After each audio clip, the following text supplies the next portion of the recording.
Jack Slipper Jr., hijo del investigador principal del caso del robo del tren de Glasgow.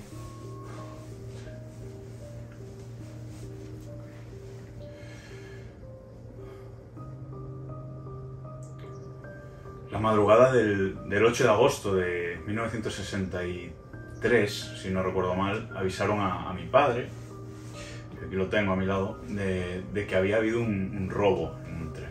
Y él fue realmente el primero en llegar al lugar del crimen. Estuvo toda su vida obsesionado con este atraco, con este crimen, porque aunque cogieron a varios de los atracadores, nunca se llegó a resolver el caso. Nunca se supo realmente por qué o cómo. Bueno, había muchas dudas, ha habido siempre muchas dudas sobre este caso.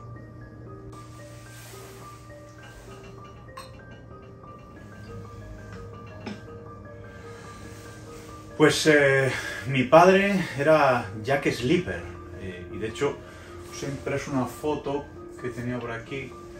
Siempre es una foto, si quieres, para el documento. ¿La enseño a cámara? Aquí tenéis. Esta es una de las últimas fotos de mi padre, de Jack Slipper. Aquí lo tengo en una foto mucho más joven, de sus 20 años o por ahí, pero esta es una de las últimas fotos en su coche de trabajo. Sí, por supuesto, os la doy para el documental.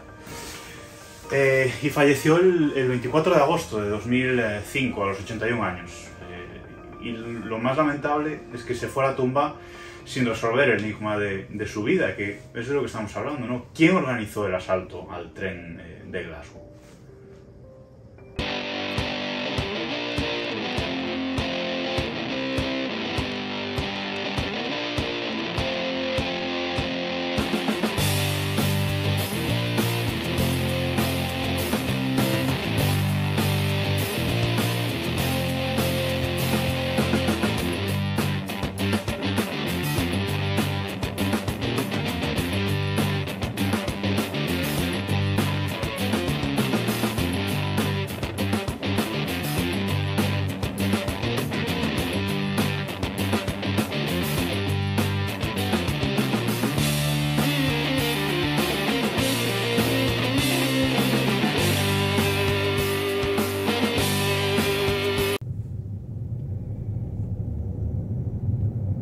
Esta fue la carretera por la que huyeron los atracadores. Huyeron en dos coches, uno de ellos conducidos por el piloto Roy James. 1965. Frederico Temudo-Dorei, piloto de Brasil. Sí. Me he enterado de lo de Roy. Sempre foi piloto muito agressivo. Eu mesmo, na pista, não me surpreende nada que ele está involucrado no roubo desse trem. Não me surpreende nada. Roy James era un piloto que se desempeñaba muy bien en categorías inferiores, pero parecía faltar algo para que pudiese llegar a la Fórmula 1. Para Roy James, su carrera en el deporte de motor se quedó solo en unos recuerdos de las glorias pasadas, unos cuantos trofeos viejos y muchas historias de la época, en la que derrotó a las que iban a ser las futuras estrellas de la Fórmula 1. Sin duda, tenía talento.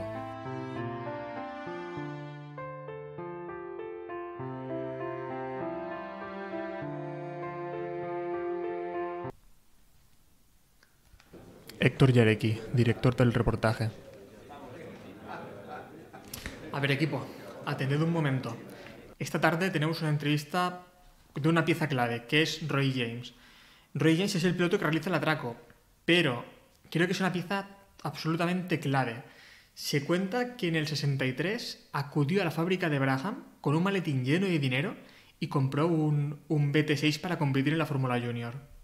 Ese monoplaza ya no se puede utilizar para el reportaje, porque parece que el personal de aduanas, una vez detuvieron a Roy James, fue enviado a Nueva Zelanda y ahí el personal de aduanas lo desguazó, lo partió para buscar si habían aún fajos de billetes dentro de ese coche. Roy James Jr., hijo del piloto que realizó el atraco. A mi padre le encantaba contar sus batallitas. Siempre me contaba que derrotó en varias ocasiones a Jackie Stewart. Perdona, ¿se puede fumar aquí? Nació en 1936 en un barrio al sur de Londres. Su familia se separó a una edad temprana y al dejar la escuela aprendió el oficio de joyero. Por esa época empezó a conectarse con pandillas locales que lo llevaron a cometer varios atracos. Pero lo que más gustaba a Roy James no era delinquir o la joyería, era el automovilismo. Sí, es cierto que mi padre trabajó en el atraco al tren. Él nunca lo negó. Pero lo que le fastidiaba es que le cayeron 30 años en prisión. Y vio desde allí cómo el maldito Jackie Stewart ganaba 3 mundiales de Fórmula 1. Él desaprovechaba su talento en prisión y se consideró muchas veces mucho mejor piloto que Jackie. Creo que antes do automobilismo, ele tentou com futebol, balompié, né? Havia rumores, né? Pessoas hablavam que tinha relações com a AMPA. Não sei se era verdade. Mi padre tenía el talento, pero no tenía dinero, así que se unió a una banda de ladrones. Hizo pequeños trabajos como piloto de escape, era un experto, rápido como el cielo. Según me comentaron, teve roubo muito importante no aeroporto de Heathrow, Londres. E parece que Roy foi o piloto que ajudou na fuga. Aí conseguiu muito dinheiro. Com esse trabajito, conseguiu comprar um coche de Jack Brabham e correr na Fórmula Junior. 1963 fue un gran año para James, tanto en la pista como en la escena criminal. Compitiendo en la Fórmula Junior ganó una cantidad importante de carreras, incluidas algunas en las que compitió Jackie Stewart. La revista Motorsport registró 16 victorias en eventos de Fórmula Junior y Fórmula Libre y 11 vueltas rápidas. Con el coche de Jack Brabham, mi padre tuvo una gran temporada en el 63, en la Fórmula Junior, pero no tenía el dinero suficiente para llegar a la Fórmula 1. Eso fue lo que le llevó a unirse al trabajo del atraco del tren de Glasgow. Él creía que ese dinero iba a ser la clave que le abriera las puertas de la Fórmula 1. Pero terminó en prisión.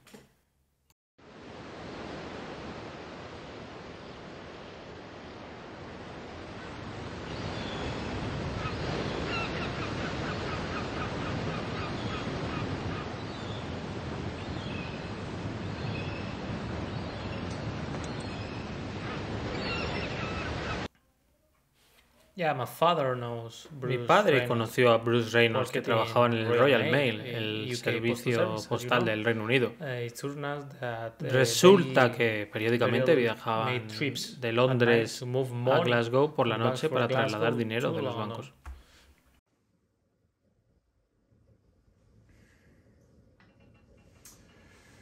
Al salir de prisión, Bruce Reynolds se dirigió a Londres. Y allí, pues parece que fue reclutado por una banda que se estableció en una granja cercana, donde se realizaría el asalto al fin y al cabo.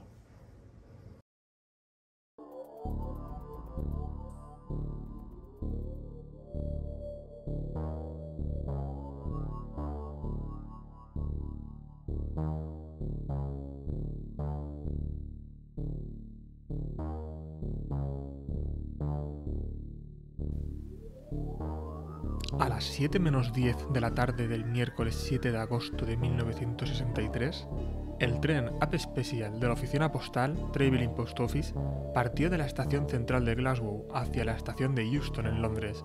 El convoy contaba de 12 vagones y transportaba a 72 trabajadores de la Royal Mail.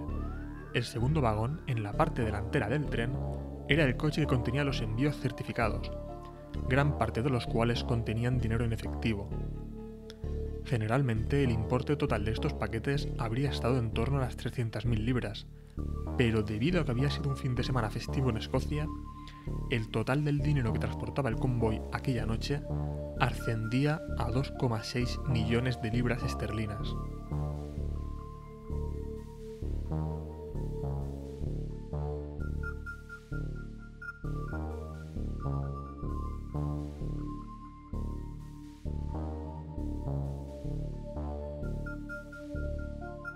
Necesitábamos ver este tren, hemos viajado a Glasgow para poder apreciar esta cabina, la cual aún sigue expuesta en el centro de la ciudad y que es un recuerdo, ¿no? Simplemente de este gran atraco.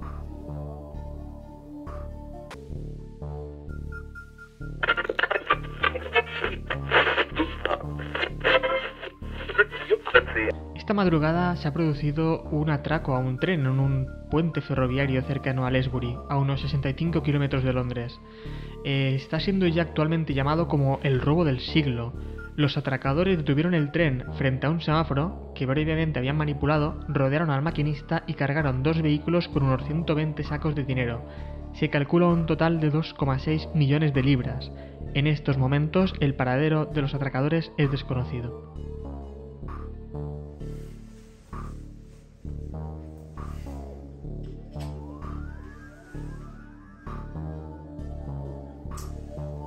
Es increíble porque en apenas unos minutos cargaron en el vehículo 118 de las 126 sacas de dinero que transportaba el convoy y huyeron sin que el personal de correo se percatara de lo que acababa de suceder. La policía llegó al lugar de los hechos 45 minutos más tarde y todo ya había pasado. Cuando el botín estuvo cargado, la banda emprendió la fuga en una Land Rover conducida por James. Tiene gracia pensar que mientras que los momentos definitivos de Jackie Stewart fueron a bordo de monoplazas de Fórmula 1 en circuitos como Mónaco o Monza, el momento definitivo de Roy James fue a bordo de un Land Rover por una carretera como esta.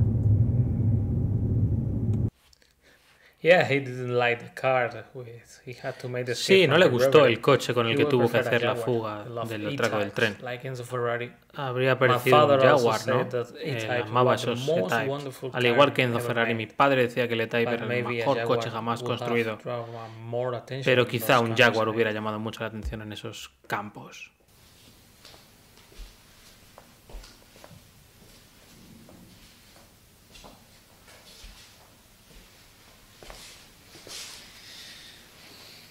Me parece muy interesante esto que cuenta Bernie en su libro. Resulta que cuando Roy James salió de la cárcel, en el año 75, fue a pedirle trabajo a Bernie, porque era muy amigo de Graham Hill, y parece que le intermedió un poco para que él diese trabajo. Obviamente dice Bernie que no le apetecía mucho que estuviese en el Gran Circo, pero dice que como sabía que era joyero en su etapa anterior, había sido joyero de joven, le ofreció hacer el trofeo que se entregaría a los promotores de los grandes premios. Resulta que ese trofeo se entrega aún a día de hoy. Y cuenta Bernie que quien recibe ese premio no sabe que ese trofeo ha sido realizado por uno de los asaltantes del Gran Asalto. Entonces la relación desapareció porque mi padre se volvió loco. Pensaba que Bernie había sido el organizador del robo. Le buscó y le pegó. Roy James falleció en 1997 a los 62 años, después de pasar de nuevo por prisión por intento de homicidio al disparar 3 tiros a su suegro. Hemos venido hasta aquí a visitar la granja en la que los ladrones planearon, ejecutaron y más tarde se escondieron junto con el botín. Estando aquí, se nos ha ocurrido que la única forma de desentrañar toda esta trama era hablar con el antiguo máximo dirigente de la Fórmula 1, Bernie Ecclestone. Hemos intentado contactar con su entorno y simplemente nos han dado acceso a una entrevista con un amigo de la familia.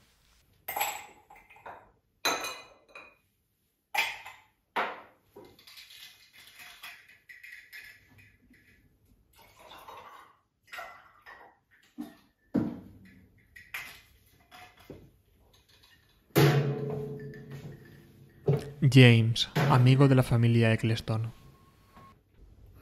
Bernie y yo nos conocimos, no sé, hace mucho tiempo. Tendríamos unos 5 o 6 años. Lo cierto es que éramos dos chiquillos de lo más normal. Nos conocimos en Marbella cuando estábamos veraneando, tanto su familia como la mía. Solíamos veranear en Marbella, ¿no? Era un lugar donde, pues, como todo el mundo, teníamos nuestra casita de vacaciones con 15 o 20 habitaciones y un par de chozas para invitados, pero bueno, lo normal. Y no sé, éramos dos niños de lo más normal. Nos dedicábamos a chinchar un poco a nuestros mayordomos, jugar un poco hacíamos bromas, siempre intentábamos desinflar las ruedas del Rolls Royce de nuestros padres. Nada fuera de lo común ni extraño, no sé, chiquilladas de nuestra edad. La gente es muy de poner etiquetas. Siempre intentan poner etiquetas y siempre intentan herir al resto de las personas. No termino de entenderlo. Y con Bernie, especialmente cuando empezó a tomar protagonismo, se puso al frente de la Fórmula 1, todo este tipo de cosas terminaron ya de ponerle en el ojo de la diana y todo el mundo estaba atacando al pobre Bernie. No sé, es algo que nunca he entendido. Él ha sido una persona siempre totalmente normal. Es cierto que era alguien recto y a quien le gustaba llevar sus empresas con firmeza. Él solía poner como ejemplo a Adolf y decía que había que saber llevar a la gente con mano dura y tener claras cuáles son tus ideas y buscar siempre objetivos lógicos y razonados y trabajar por ellos. No entiendo por qué la gente luego ha llegado a tildarle de nazi o... No creo que tenga nada que ver. Y de todos modos, estamos hablando de que no siempre tendemos a tratar apelativos como si fuesen algo negativo cuando quizás no lo sean. Es decir, tenemos que... no sé, hay demasiados ataques sobre su figura muy injustificados.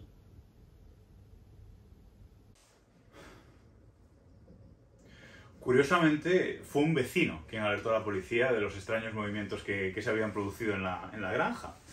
Pero cuando ésta llegó, no encontró más que sacos de dormir, grandes cantidades de comida y las sacas de correos, aquellas que habían robado, aquellas 118, vacías del tren robado. ¿Dónde estaba el contenido de esas sacas? Hubo un objeto que fue clave en la investigación. Los ladrones dejaron sus huellas dactilares en él, y fue lo que llevó a la policía a dar con ellos. Y sí, efectivamente, resolvimos el caso por un tablero de Monopoly. O sea, parece increíble, pero resolvimos el caso por un mero tablero de Monopoly.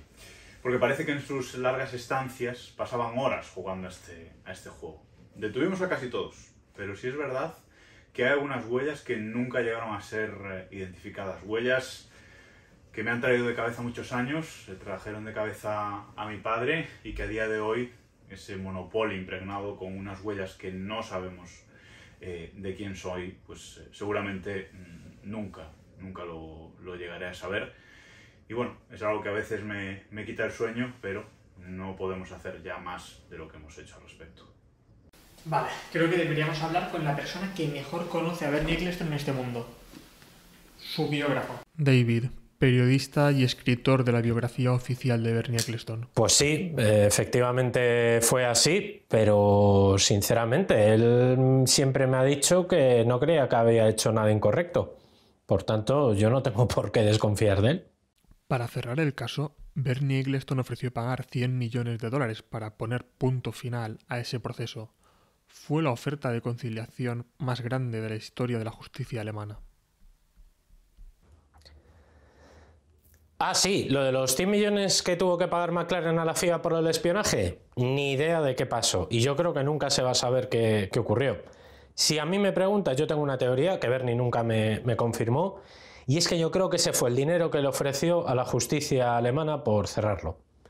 Pero no te sé decir, no podría ni confirmar ni desmentir que han sido de esos 100 kilos. Bernie tiene un pasado muy humilde. Tendemos a fijarnos en la figura, en el magnate que ha llevado a la Fórmula 1 a lo que es hoy en día, pero realmente tiene un pasado muy humilde. Él es hijo de pescadores y se le nota, es decir, su abuelo era pescador, su padre era pescador, tenía sus 50 o 60 barcos con un montón de empleados que se dedicaban a pescar para él, y Bernie, por ello, al estar también en contacto con gente de bajos estratos, inferior, sí, era sorprendente porque era una persona que siempre trataba a estos personas inferiores como si tuviesen exactamente los mismos derechos que puedo tener yo o puede tener él, ¿no? Es decir, incluso llegaba a hablar con el servicio, les dirigía la palabra, incluso alguna vez recuerdo que llegó a tener contacto visual con uno de nuestros mayordomos, que fue algo que nos resultó un poco chocante. Fue una situación un tanto violenta, pero bueno, él era una persona muy cercana y muy amable.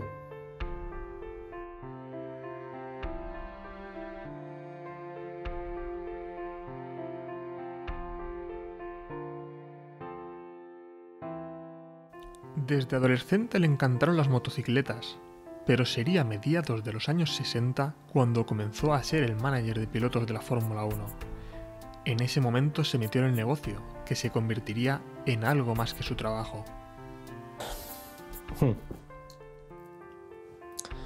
Hombre, a ver, tendríamos que remontarnos al 70, si mal no recuerdo, ¿no? Cuando, bueno, la primera relación profesional que tuvo con las pistas, yo creo que fue con Jochen Rindt en 1970, y luego porque fue parte del equipo de la escudería Lotus en Fórmula 2.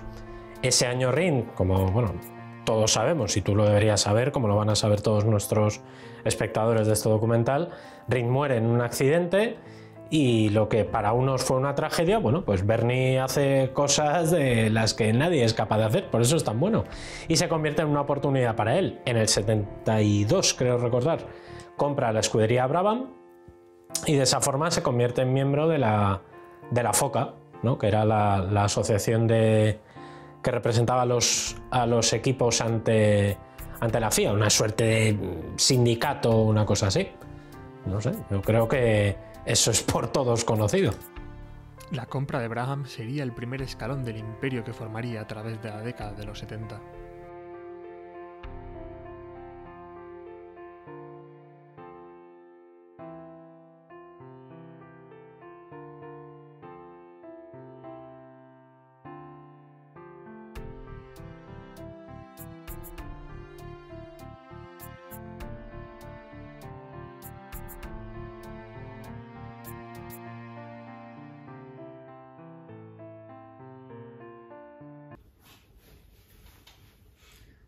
Con el paso de los años, Bernardo, que así es como lo llamábamos un poco en la intimidad en Marbella, ¿no? Bernardo era una persona que poco a poco fue ganando influencia dentro del mundo de la Fórmula 1 y de los constructores en particular, ¿no? Él, según fue teniendo importancia, llegó allí y vio mucho futuro. Recuerdo charlas con él hasta altas horas de la madrugada, en las que nos comentaba que él creía que los constructores debían luchar por sus derechos, debían romper ese yugo y rechazar intermediarios y centrarse ellos mismos en gestionar lo que era el mundial, los derechos televisivos. Él creía que realmente no existía esa necesidad de que hubiese nada como intermediario. Los equipos eran realmente lo fuerte, lo importante en la Fórmula 1 y lo que tenía que prosperar. Bueno, vamos a ir por partes. Primero, hasta ese momento se pagaba una pasta que flipas. Había un precio por cada carrera y allí cada uno hacía lo que quería. Entonces llegó Ecclestone y dijo, esta es la mía, ¡pam! Y con su influencia dentro de la FOCA cambió el sistema. Y entonces esta vez, en vez de comprar carrera por carrera, Eccleston convenció a las compañías de televisión, a las operadoras, para comprar el paquete completo. Claro, a ver, pensando un momento de cómo se hizo la cosa, ¿no? Entonces, de ese momento garantizó el aumento de exposición del deporte en los medios y la Fórmula 1 se convirtió en un fenómeno global. Yo, sinceramente, antes no se podía entender así, ¿no? Y entonces, claro, evidentemente aquí trincaba todo el mundo. Las escuderías y la propia Federación Internacional también recibían sus comisiones, que aquí parece que solamente Eccleston era el que ponía el cuezo y aquí lo ponían todos. Bernie Eccleston, a través de los años, gracias a su astucia, dio otros golpes para no solo continuar con su influencia, sino para convertirse en el jefe máximo de la Fórmula 1. El primero fue asociarse con su amigo Max Mosley para crear la FOM a mediados de los años 90 y quitarse los derechos de la transmisión de la Fórmula 1 a la FOCA, que él mismo había creado.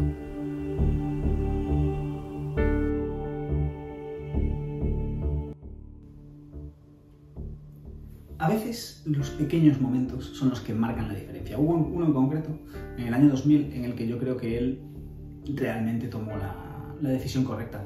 Fue un punto clave cuando él adquirió en el año 2000 los derechos comerciales de la Fórmula 1 hasta el año 2110 por unos míseros 360 millones de dólares, ¿no? Que dices, si era algo tan barato, no entiendo por qué nadie los compró antes. De hecho, de haberlo sabido yo mismo los hubiese comprado.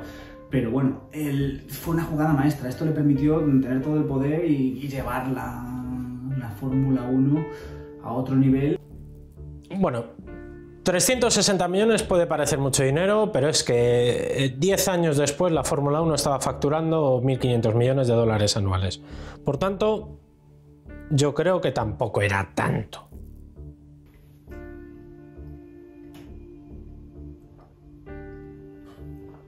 ¿Monopoly? Sí, por supuesto. Sí, es uno de mis juegos favoritos y de Bernardo, por supuesto. Jugábamos mucho, especialmente cuando éramos pequeños y no tan pequeños. La verdad es que es una tradición que conservamos aún hasta nuestros días. Cuando éramos chiquillos jugábamos 1 o 2 veces por semana como mínimo, y aún a día de hoy, siempre que nos encontramos y tenemos una tarde o una noche libre, nos echamos nuestras partidas. Él es un jugador increíble, es decir, es quizás el mejor jugador que he visto en mi vida. Es muy complicado ganarle al Monopoly. De hecho, tiene una estrategia muy curiosa que nadie ha conseguido igualar, que es Bernardo siempre intenta hacerse con la cárcel. Él compra la cárcel y una vez lo tiene, nos tiene a todos. De hecho, a veces recuerdo incluso a veces tener problemas, ¿no? con nuestra institutriz cuando éramos pequeños, porque siempre tendía a emocionarse, sobreexcitarse, ¿no? Y siempre gritaba: ¡ja! ¡Os tengo cogidos por los huevos! Y era algo que no es un lenguaje que esté bien considerado entre las personas decentes, ¿no? Pero fuera de esto, es un jugador espectacular, increíble. Ya os digo, de hecho, el otro día estuvimos aún jugando una partida y estuve cerca de ganarle, pero es que es imposible. El dominio que tiene de la cárcel y la forma de controlarnos a todos una vez se hace con el poder de la justicia es infalible. Ay, Dios mío, el atraco al tren. Ha sacado un temita. A ver, espera, qué gesto tengo que volver a echar un ojo. Mira, tengo aquí unas notas de cuando hablamos de lo del tren, ¿no? Y Bernie siempre decía... A ver, espera, no me... Sí. Es que esto no lo puedo leer. Bueno, siempre decía que muchas veces... A ver, se lo tomaba a coña, ¿no? Una noche recuerdo que estábamos tomando, unas copas en casa y yo le pregunté, le dije: oye, Bernie, a ver, ya en serio, ¿tú estuviste en el atraco del tren de Glasgow? Ojo, se me puso muy serio, me miró y me dijo: mira, David, te aseguro que yo no pertenecía a esa banda, pero porque no había suficiente dinero en ese tren. Es que además, para hacer esa chapuza, yo no hubiera participado ni por asomo. Así que si Bernie me lo dice, yo no tengo por qué no creer.